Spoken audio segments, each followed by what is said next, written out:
Satsankalpa.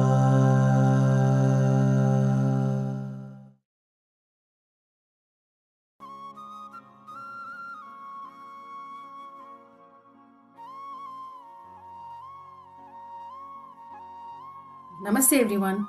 On behalf of Satsankalpa Foundation, we are delighted to welcome you to this special presentation of our Knowledge Session series, an initiative committed to the structured dissemination of knowledge rooted in enduring wisdom. We take great honor in welcoming Sri Venkata Subramanya Appaji Kothapalli Garu as our esteemed guest speaker today. Appaji Garu is a distinguished scholar, counselor, and spiritual guide whose life exemplifies the harmonious integration of spiritual wisdom, academic excellence, and dedicated service to society, especially the youth. Appaji Garu was nurtured in a spiritual and scholarly environment under the guidance of his father, Sri Ganashamala Prasadrav Garu, a renowned Sanskrit scholar, Ashtavadani, a poet, and a spiritual thinker. From a very young age, Appaji Garu received rigorous and disciplined training in sacred texts such as Ramayana, Bhagavad Gita, and Srimad Bhagavatam, imbibing not only their philosophical depth but also the values of dharma, discipline, and self-inquiry. His spiritual guru is Satguru Sri Sivananda Murty Garu, and he received mantra initiation from Brahmasri Samavedam Shanmukha Sharma Garu. This strong scriptural foundation and his guru's guidance shaped his spiritual outlook and became the guiding force of his life's work. He completed his MSc in physics from the prestigious Banaras Hindu University, Kashi. He further pursued an MSc in psychology along with a postgraduate diploma in guidance and counseling from Sri Venkateshwara University, Tirupati, specializing in counseling psychology. This rare blend of science, psychology, and spirituality has enabled him to address contemporary human challenges with depth, balance, and practical wisdom. Appaji Garu has dedicated himself to guiding and mentoring youth. A scholar in both science and psychology, he has uniquely blended spiritual insight with modern counseling, offering meaningful guidance through premarital counseling and value-based education. His counseling programs help individuals approach relationships and family life with clarity, responsibility, and values rooted in Indian tradition. His discourses on Ramayana, Bhagavad Gita, Vedanta, the lives of great sages, and the teachings of Swami Vivekananda, along with specialized lectures on texts such as Dakshinamurti Stotram and Anushtana Vedanta, continue to inspire young minds and seekers alike. He has written numerous articles in magazines on spiritual and patriotic subjects. He served as editor for two special publications, Smaramo Jana Ganashyamam and Guru Bhagavatam. Through his editorial contributions and his leadership in organizing spiritual and cultural training camps, Appaji Garu has made a lasting contribution towards nurturing values, confidence, and cultural awareness among the younger generation, and this stands as a testament to his commitment to preserving and promoting Bharatiya Samskriti. On behalf of Satsankalpa Foundation, we extend our most respectful and warm welcome to Sri Venkata Subramanya Appaji Kothapalli Garu, and we look forward to an enlightening session on the importance of a Guru and Sanathana Dharma. Once again, welcome, Appaji. Thank you.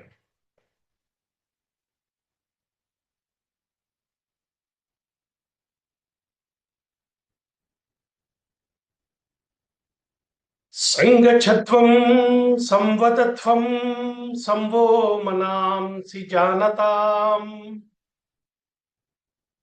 deva bhagam yatha purve sanjananam upasmahe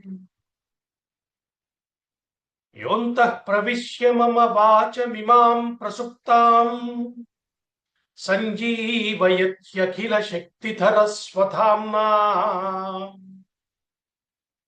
Anyanscha Hastacharana Sravanatvagadin Pranan Namo Bhagavate पुरुषाय तुभ्यम्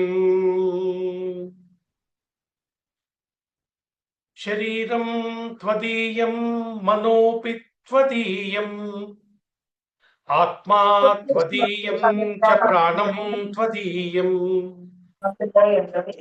सर्वं त्वदीयं मदीयं न किञ्चित् शिवानन्दमे देहि हस्तावलम्बम्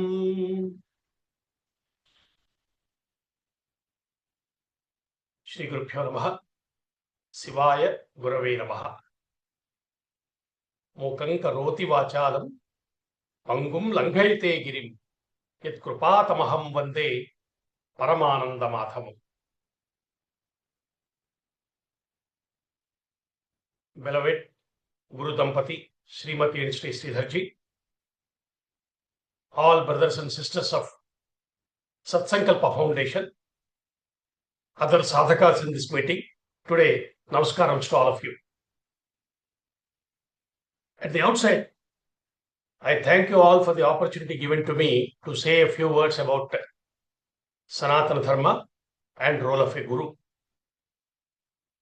I know you are all enlightened audience, having enough insights into the fundamentals of Sanathana Dharma and other aspects.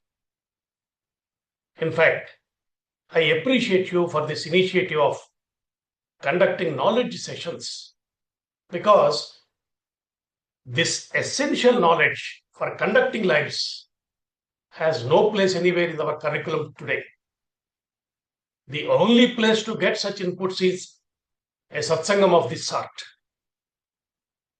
Thus, I believe that such sessions would definitely help us to get a better clarity about our dharma and our culture. We are all Hindus, and we follow the path shown by Sanatana Dharma. All of us in this meeting surely believe that we are Sanatanis. Not only that, we have a sense of pride in following this dharma. We spend a lot of time in learning the principles of this dharma through various texts like Puranas, Stotras, Gita, etc. And we even by heart them. We participate in discussions and lectures of this kind, ask questions, and investigate the truth. That means we are investing our time, energy, and life into this practice. Also, we spend lots of money in tirthayatras, going to various sacred rivers to take holy dips, etc. And often we visit ashramas and peethams to get the darshan of Swamijis, saints, and Jagadgurus. We feel dhanyata, a sense of blessed gratitude and fulfillment by doing all this. We claim that our Sanatana Dharma is the greatest and the best ever philosophy on the face of earth. This is the common ground. This is the common ground on which we all firmly stand today and proceed to examine what is Sanatana Dharma and why do we need a Guru at all.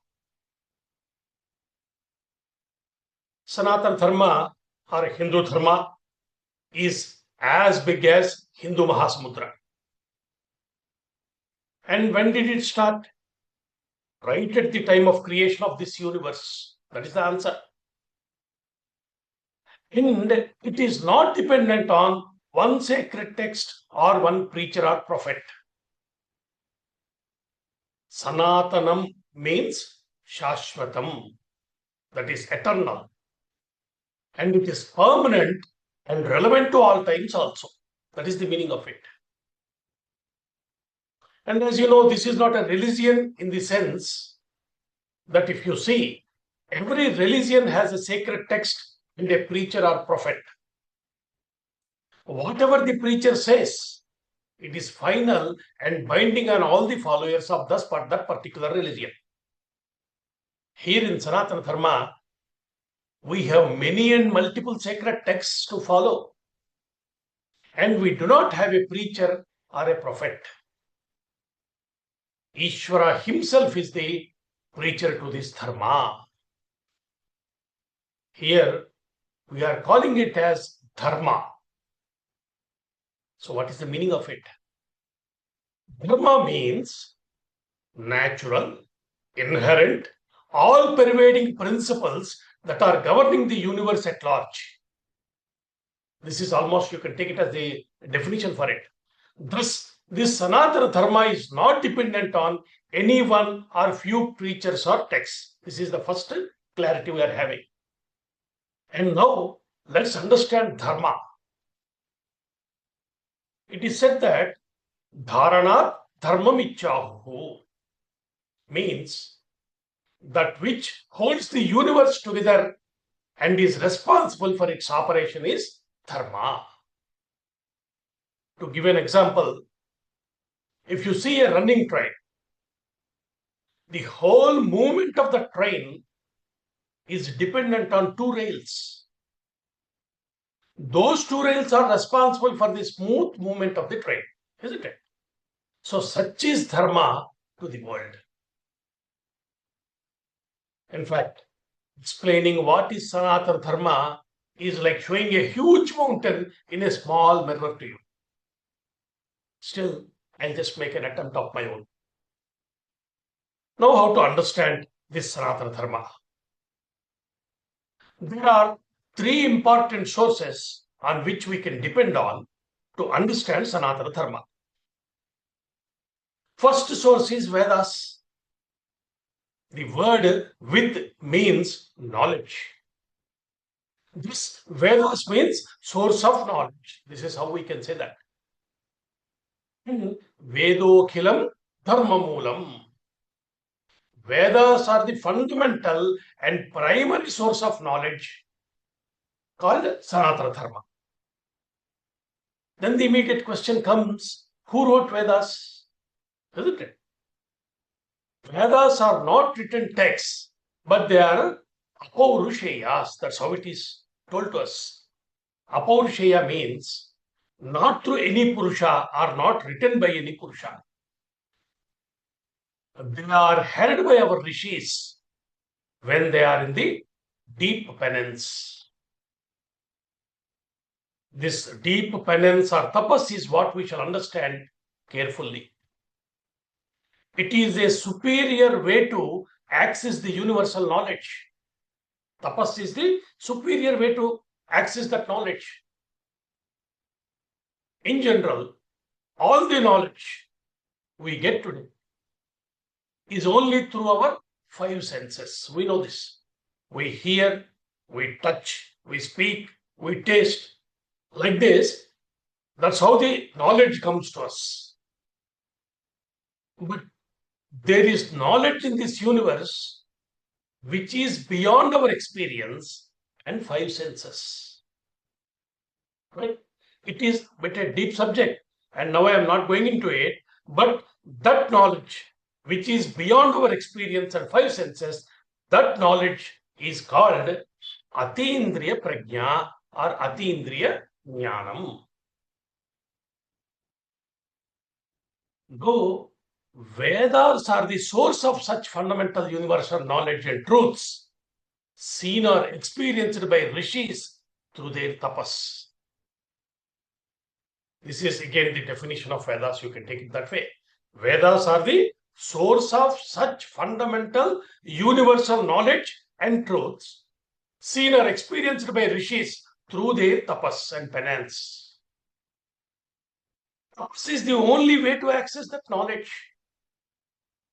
Our rishis have done so much of tapas to hear the Vedas. So, though the Vedas are Apaurusheya, for us, they are Rishi Proktam only. They heredited told us, given to us by rishis. So, whatever knowledge they understood or they had seen in their tapas in Vedas, rishis explained them to us as Puranas, Itihasas, Dharma Shastras, and Mantra Shastras. All these came into existence only to explain the knowledge of Vedas and their application to human life. This, unlike one sacred text for one religion, Vedas, Puranas, Itihasas, Dharma Shastras, and Mantra Shastras, all these are all the texts for our Sanatana Dharma. In other words, Puranas, Itihasas, Dharma Shastras, and Mantra Shastras, they explain the knowledge that is given in Vedas. This is how we shall understand.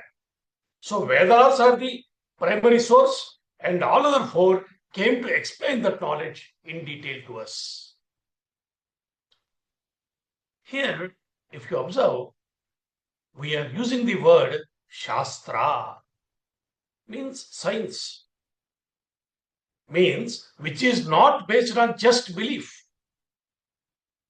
Thus, for our understanding, Sanatana Dharma is based on scientific knowledge and Shastras. That is the reason why it has stood the test of times. Thus, Vedas are the first scientific texts to explain the knowledge of the universe and its connection to our human life. This is the clarity we must have. Now, all the universal knowledge is in the form of mantras in Vedas. So many mantras in the Vedas. Again, these mantras are given by our different various rishis only. Shayor mantradashtaraha. Here is an interesting point to observe and understand. That's an important point. Mantras are given by rishis. Okay? But we are not calling them srashtas. Srashta means who created, who wrote it, who created it, who invented a mantra. We are calling them drashtas, those who saw them in their tapas. That means mantras were there even before rishis saw them. They only had a darshan about them in their tapas and gave them to us. Thus, Vedas are primordial knowledge, and rishis heard them in their tapas and gave them to us. It is not like a pravakta or a preacher who created a book and asked everyone to follow. That means the preachings or the religion are not there before and came into existence only after that pravakta, right? In Sanatana Dharma, there are no pravaktas and prophets with whom the knowledge started. This is the difference. We must always keep this point in mind. Even much before Sri Rama and Sri Krishna, Sanatana Dharma is there. Even before Jagadguru Adi Shankara, Sanatana Dharma is there. Thus, this knowledge is eternal, and so we are calling it Sanatana Dharma. And as the scientific knowledge progress, it is only Sanatana Dharma that can answer all the questions posed by the scientists and can withstand the test of time. This is what Vivekananda said long ago. Now, we have seen the meaning of Sanatana Dharma. Actually, there are two more names to it. One is Hindu Dharma and the other is Bharat Dharma, Bharatiya Dharma, right? Let's quickly understand their meaning also. Hindu is the name of the culture that has survived alongside of the Sindhu River. And later the names Indus and India came into practice. Sindhu became Hindu, it became Indus, and later India. This is how Hindu has come into existence. Similarly, the name Bharata. See, what is this Bharata? Bharata name, where it is? It is. You see this name first in Vedas. Gnimichadvam Bharataha is the Veda Vakyam. The meaning is, "O Bharatas, let's all invoke Agni for our good." So the word Bharata is first seen in Veda mantras. Today, even in our everyday puja sankalpa, we say Bharata Varshe, Bharata Kande, like that.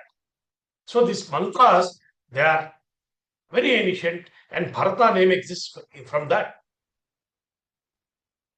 And people say that Bharata is named after a great emperor called Bharata, who ruled this country long ago. You all know that. There are three Bharatas again in the history. One is Sri Rama's younger brother. He is Bharata. Another Bharata is son of Dushyanta Chakravarti and Shakuntala. He was also a great warrior, emperor. And one more Bharata, who is generally referred to as Jada Bharata, who is a yogi and son of Rishabhadeva Chakravarti. He is also not an ordinary man. He is a very great yogi. You will see his history in Bhagavatam. So now, who among these three is our Bharata? Since all the three are great enough, you can take whichever Bharata you like, that will work. But actually, the meaning of Bharata is important here, right? How did that Bharata name given to to them? All three of them. Where did this? What is the meaning of it? Bharata means, Bha means Kanti, light. It's the light of the knowledge. Rata, having interest in that. So, Bharata means having interest in knowledge. Where Bharatiyas means we are interested in seeking knowledge. It is our very innate nature. So that is why we are called Bharatas or Bharatiyas. This is the meaning. And one more beautiful meaning is also there.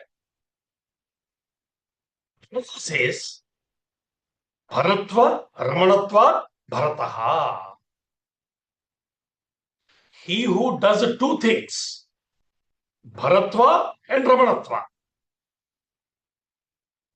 Bharatva meaning is protecting and giving happiness. Ramanatva means. The name Bharata is given for both Paramatma and Agni in our culture.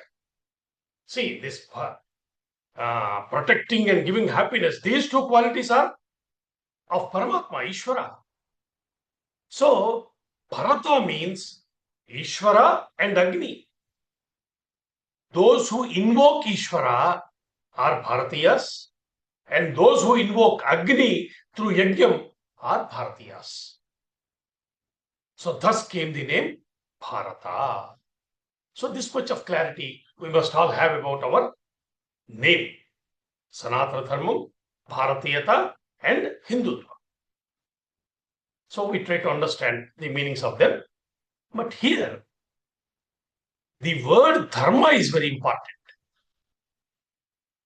In fact, any sadhana in Sanatana Dharma, any sadhana, however great it is, gives positive results only when you are dharmic in your day-to-day life. This is the very important point. And the purpose of my lecture today is also to impress upon you about the importance of dharma in Hindu way of life. Without dharma, nothing is there. Let's discuss a bit in detail. And before I do that, let's take a small break for our discussion and make an observation. Please try to follow this point. What is our understanding about practicing Sanatana Dharma? When do we say that we are practicing Sanatana Dharma? We heard a lot about it. And when do we say that we are practicing it? Is it wearing vermilion bottu on the forehead? Is it wearing a traditional dress during festival days and puja days? Is it doing puja or other rituals daily? Is it visiting temples? What is that which define our practice? And most importantly, are they enough? Is anything more to be done? This is what we need to understand. Well, now an important question comes. Just listen. When someone is practicing the best ever principles of life, I repeat, when someone is practicing the best ever principles of life, how shall his life be? See, let me explain a bit more about this. Suppose you are practicing best ever practices of yoga and meditation. You have learned it and you are practicing it daily. It must reflect in your physical and mental health, isn't it? If you are practicing best ever principles of economics and investment, that must appear in your financial well-being. Suppose if you have graduated from a world-class academic institute, that will definitely reflect in your professional life. Similarly, when you are practicing the best principles of life given to you by Sanatana Dharma, that reflect in some form or the other in your day-to-day life, isn't it? See, if you are practicing yoga daily, it may not give you a six-pack body, but certainly it can be seen in your health and your daily activity levels, isn't it? Similarly, our practice of Sanatana Dharma, shall it not reflect in one way or the other in our way of dealing with day-to-day life? Just think about this. I want you to think about this. Moreover, often we hear a statement that Sanatana Dharma is not a religion, but it is a way of life. You must have heard it. Sanatana Dharma is not a religion, but it is a way of life. If so, how is it benefiting you in handling your life, day-to-day activities and problems of life? This is the question we need to ask ourselves. This one thing at least we must understand and get the answer, right or wrong. We are in a very logical world today. Our next generation is more logical, and making them follow our tradition is becoming a Herculean task for most of us. I often come across parents asking me to convince their children about our values, our dharma, and our way of living. People approach me for that. Does anyone have here faced that situation? With all our practices of Sanatana Dharma, we shall experience some visible change in the way we deal with life. This is the expectation we must all have. We often ask ourselves, we are talking a lot about dharma. Is dharma only spoken from scriptures or is it lived in daily life? Let me quickly share a true incident that occurred in 2013, almost 13 years ago. Not in a ashram or temple, but in a modern resort on the Bali Islands of Indonesia. That year, Bali hosted a World Hindu Youth Conference. 2013, World Hindu Youth Conference was held at Bali Islands. Hindu delegates from across the globe, India, Southeast Asia, Europe, Americas, had gathered to discuss the future of this dharma. All are Hindus only. Accommodation was arranged in a seaside resort. Rooms were allotted to all delegates. And among them was a journalist from India. He was carrying with him a very expensive professional camera. His livelihood, his responsibility. He checked into his room, placed his luggage inside, and then noticed something unusual. There was no lock, no key. No lock and no key were seen around. Surprised, he went back to the reception desk and said politely, there was a lady sitting there, Madam, there seems to be no lock for my room. I'm carrying a very costly camera. I would like to keep it safe. So kindly please provide me with a lock and key.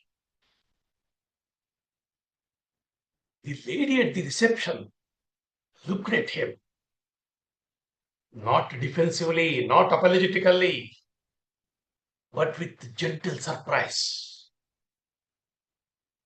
She requested him, Sir, please look around the other rooms in the resort. He did. None of the rooms had locks. Then she said something that stayed with him forever. She said one statement, Gentlemen, all the guests staying here now are Hindus by dharma. They know that whatever one does in this life, one must inevitably experience its consequence. She paused and added calmly, when people are aware of karma, what is the need to protect valuables from one another? Dear friends, no CCTV explained it, no warning boards enforced it, no fear controlled it, only inner restraint born of dharma. This is Hinduism lived, not preached. Where karma is understood, conscience becomes the lock. Where dharma is internalized, trust becomes the security. Where values are alive, walls and keys become unnecessary. This is why our tradition emphasizes inner transformation over outer policing. And friends, this is why the Guru's role is supreme in our dharma. Because laws can regulate behavior, but only dharma taught by the Guru transforms the character.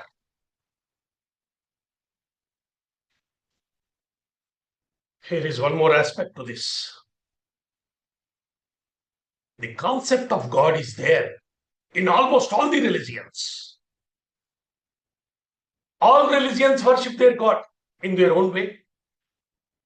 They have their own rituals too.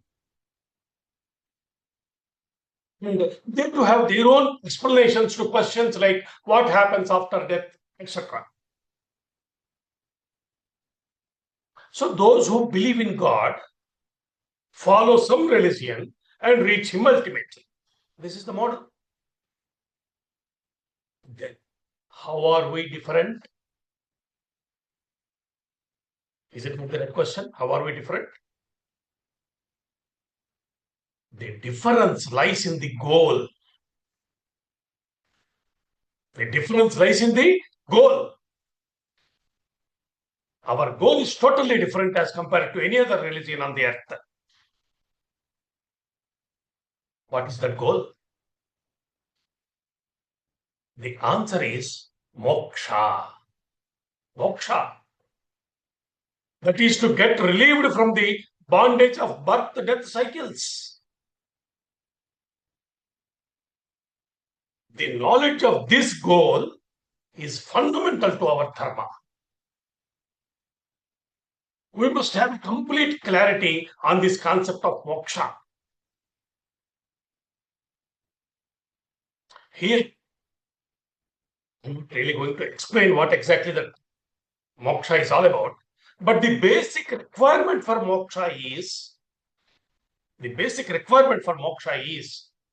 once a longing for it, Unless you ask for it, you will not get it. That is the rule. The desire for moksha comes only with your reluctance towards the worldly pleasures. You understand this logic? The desire for moksha comes only with your reluctance towards the worldly pleasures. But as long as you are enjoying the world in which we are living now, if you are enjoying this life, why do you want to get rid of it? So, though the very goal of life is moksha, it is not easy for everyone to seek for it. It comes only with a certain degree of maturity in life. Our rishis know this fact well. So, though one may not ask for moksha in this birth, one shall keep his life moving towards this goal in this birth, because that being the ultimate thing, he shall not drift away. His direction, movement shall be towards this goal only, in this birth also. It is highly essential to understand this point. Otherwise, human life becomes directionless and ends up in chaos.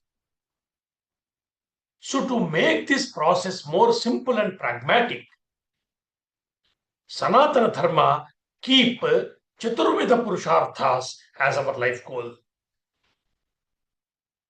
Dharma, Artha, Kama, and then Moksha. As I said earlier, Moksha is not easily understandable by every human being. So, keeping it aside, our focus is brought to first three Purusharthas: Dharma, Artha, and Kama. And Dharma is the core and fundamental essential ingredient with which we must retain Artha and Kama. Okay? So, this is the actual process. So, Dharma is the core and fundamental essential ingredient with which we must attain Artha and Kama. But again, understanding Dharma and its application in day-to-day life is not at all an easy subject. That's again very difficult.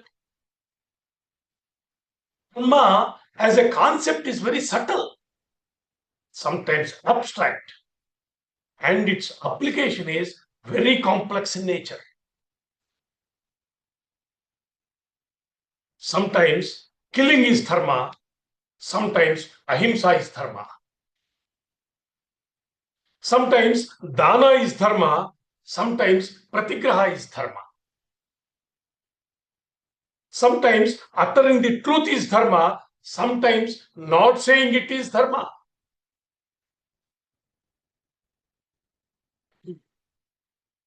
There are dharmas, apadharmas, dharma sukshmas to add to this complication.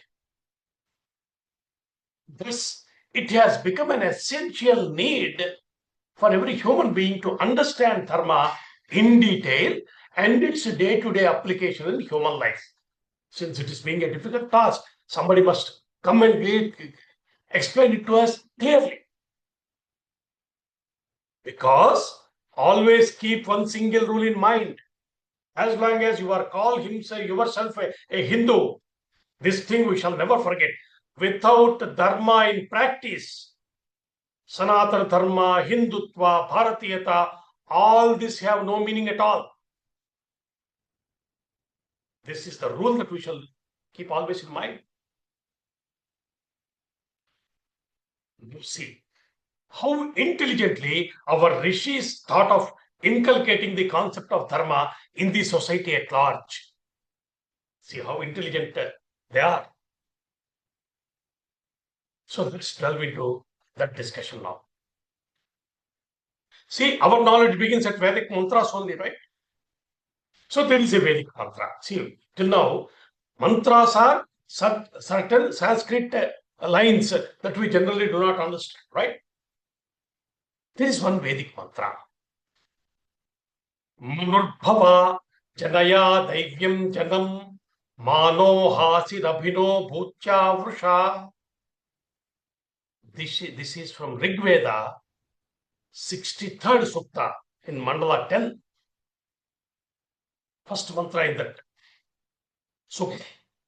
This mantra is often cited as a blessing for ideal humanity and righteous leadership, which is why Manurbhava became such a powerful Ashirvada, blessing. That's what the meaning of Manurbhava. Meaning is Manurbhava, become Manu. Manu here symbolizes the ideal human, wise, disciplined, and dharmic. That is the meaning of Manu. Become that. So this blessing means, may you become like Manu, a true, noble human who upholds Dharma. Here is an important nuance. This mantra is not saying, be born as Manu, but rather embody Manu-like qualities with which you develop order, wisdom, moral responsibility, and social harmony in the society.